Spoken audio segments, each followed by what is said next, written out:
To ni bil običajen ponedeljek. Zmaga v Novem mestu je ob točkah prinesla nov zagon za zaključek jesenskega dela sezone, v Ljudskem vrtu pa so bili postavljeni tudi novi delovni temelji. Za delovanje celotnega kluba naredili smo pomemben korak, v uporabo je predano prenovljeno igrišče z umetno travo, ki pomeni neprecenljivo pridobitev, predvsem pri organizaciji vadbe mlajših selekcij.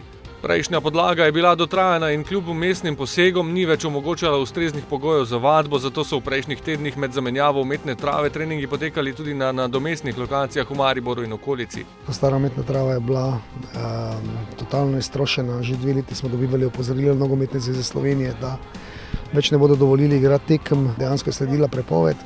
Danes pa stojimo tukaj pred to, rečemo, krasno zadevo, ki bo nekako zapolnila luknjo in omogočila nekako normalno delo naši nogometni šoli.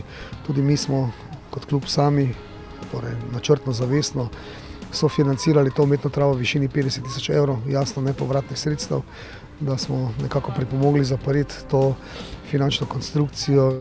Izboljšanje vadbene površine pomeni neprecenljivo pridobitev, predvsem pri organizaciji vadbe mlajših selekcij. Skupaj imamo v nogometni šoli trenutno kar 225 mladih nogometašev, ki večino aktivnosti opravijo prav na tem igrišču. Mučno je bilo to obdobje, ko so se pojavljale te logistične težave, neprimerni tereni za vadbo, tako da današnja pridobitev je res velik korak naprej za vse selekcije naše šole. Za mlajše selekcije bomo pridobili še eno manjše igrišče, ki bo namenjeno za njih in za individualno vadbo določenih starejših igralcev, mislim mladince, kadete.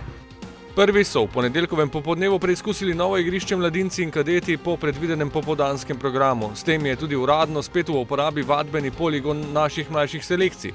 Med zimskimi pripravami pa bo nova umetna trava postala tudi vadbena in igralna površina za člansko moštvo.